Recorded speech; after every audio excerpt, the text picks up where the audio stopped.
The honourable member for Halifax Needham. Thank you, Mr. Speaker, and I welcome this opportunity to speak to Bill 116, basically this government's budget.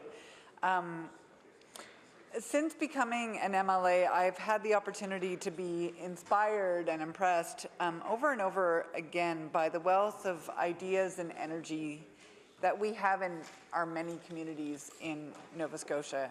I came out of work at a very community level in my constituency, Halifax Needham. That's where I guess I first got excited about some of the work I saw happening through collaboration and through really intense communication at a neighborhood level. And now I can see through my critic roles and looking around the province that there are many springs of initiative and vision and leadership across the province. People in Nova Scotia are full of solutions to some of the biggest challenges our province is facing right now, including lagging rural economic development and the need for an inclusive transition to a green economy. I feel confident and excited that Nova Scotia has paths forward towards a sustainable future that supports everyone and is based on democratic decision-making. Because community organizations and local businesses and social enterprises I talk to have a vision of that future and they're working toward it.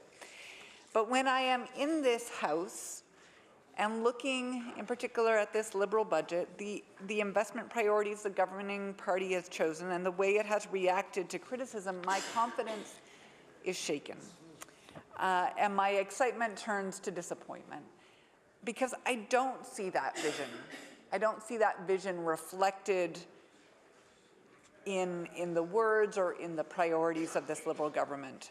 I don't see them supporting and building on and building with the vision that is coming from so many communities. A few examples of the many rays of hope from outside this legislature. One is the town of Bridgewater, which has reduced energy consumption by 23%. In a province that has one of the highest energy poverty rates in the country, Bridgewater is tackling that on its own through innovative programs. And they have a vision to reduce the municipality's greenhouse gases by 80% by 2050 in order to save the community $2 billion and create green jobs. The town's planner, Leon DeVried, calls it a huge economic development opportunity. That plan takes vision, and it has vision, and they have the political will to do some upfront spending in order to reap the dividends. And I've heard it said that, support from the province would make it easier to accomplish that vision. But they're not going to wait. In Antigonish, a community energy co-op, again, is doing incredible work. A volunteer-run nonprofit that helps members install affordable solar energy by buying in bulk and learning the skills together to install solar panels. They've completed 50 installations in the past 3 years. Membership costs $5. Also in Antigonish, the Antigonish Affordable Housing Society is taking the lack of affordable housing in Antigonish into its own hands. In 2017, they built 4 family units of affordable housing. And in 2018, they're going to build another 10 units. That's 10 units more than I see in this budget. And they're doing it because no new public housing apartments have been built in Antigonish since 1996. And there are 194 families on the wait list. I'm very grateful to them because they recently organized a people school to share their experience with people from across the province. And 2 of my constituents went up together. And they had a great conversation on the car on the way up, in the car on the way back. And I'm hopeful that we'll start to see some actual building and investment in new social housing in Halifax Needham, again, thanks to leadership that's coming from the community. I've already spoken in this House about the Medway Community Forest, which is providing incredible leadership on how Crown lands can be managed sustainably for long-term community benefits and local jobs, including local jobs. And groups in St. Margaret's Bay are calling for the province to allow more community forests to be established and to access Crown lands for the public interest for the long term, with like the whole range of different values that those forests provide. Here in Halifax, some of my constituents, but also constituents of many other members here in this House, are participating in the African Community Investment Co-op. They're doing great work based out of Halifax Atlantic through collective investment to create economic opportunities for African Nova Scotians and new immigrants from many different countries. And they've worked through their space. They've been able to host events for the Association of Nigerians of Nova Scotians, the Sierra Leonean Association, Jamaican and Caribbean Association, the Association of Cameroonians, all using their space to hold gatherings and community events. And their space includes a commercial kitchen, as well as a large number of sewing machines. And they've taught 35 different newcomers through their sewing program. And 15 different vendors use their space in order to prepare food that they sell through different farmers markets and small catering contracts. These organizations are charting paths towards green and inclusive economic and community development in our province. And those solutions are democratic because they're coming straight out of conversations that are happening in community, happening in parks, happening at farmers markets, happening at community halls, and at community gatherings of all sorts.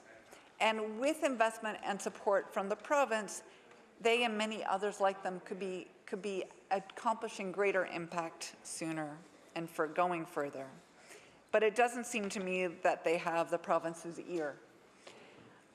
I think this government is taking advice from much bigger players to whom the Liberal government continues to feel beholden. I point for a contrast to New Brunswick, which also has a Liberal government, but they have a provincial strategy to increase local procurement of food in all events which are supported by the province. And they also have a grassroots movement to get local food in schools, and that's gone from 8 schools procuring food through like local distribution channels connected directly back to farmers, to now 16 schools and growing. And again, here in Nova Scotia, that is happening out of the municipality of Inverness through the Cape Breton Food Hub, which started in 2015 with a 15-week season, serving 50 households and restaurants. And now it's connected to 41 food producers with 125 consumers. And there's so much potential. There's so much potential in this province. There's so much land that could be put back to use. In 1918 in Inverness, for example, there were 56,000 hectares in agricultural production. In 1918, in 2010, there was 1/4 that amount. And we're at a time of such changing climate, of such global insecurity. There are so many people who, with the right encouragement and support, would love to make their homes here. I think when we saw the reaction to the Farmer's Daughter viral ad, we saw that potential, and yet I don't feel like as a province we're really jumping to be a partner with the folks who are taking the lead. The Centre for Local Prosperity recently published a report outlining the opportunities and first steps for an import replacement strategy in Atlantic Canada. Instead, in this House, we hear always about exports. But import replacement is also a strategy, and it's a strategy that builds resilience and capacity at a local community level. The report of the Centre for Local Prosperity estimates that $4 out of every $10 spent in Atlantic Canada leaves the Atlantic economy, and that a 10% shift in demand from imported goods to local goods could create 43,000 new jobs in the region and generate $2.6 billion in new wages and $219 million in new tax revenue. The report gives 6 recommendations to the provincial government for ways that can facilitate community-driven import replacement. And many of them are simple regulatory changes or just shifting of how existing funds are targeted and wouldn't necessarily cost more to the government. But what we see instead is a continued emphasis on making things easy for big players.